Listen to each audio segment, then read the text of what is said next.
this video, I'll be showing you how to fix Bluetooth not working on Chromebook. It's a very simple method, so if you find this video helpful, be sure to drop a like and subscribe.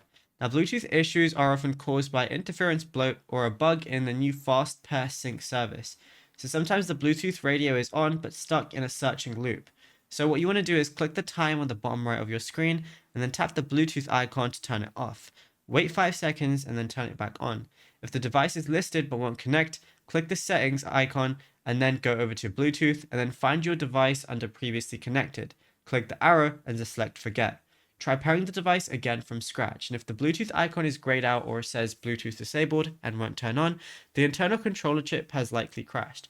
So turn your Chromebook off, press and hold the refresh key, which is the circular arrow on the top row, and while holding refresh, tap the power button. Then release the refresh key when the Chromebook starts up. And yeah, it's as simple as that. Now, if you found this video helpful, be sure to drop a like and subscribe. And also be sure to check out all the other tutorials that we've been posting on the channel as well, because there is a lot to go through and you might find something you didn't know about yet.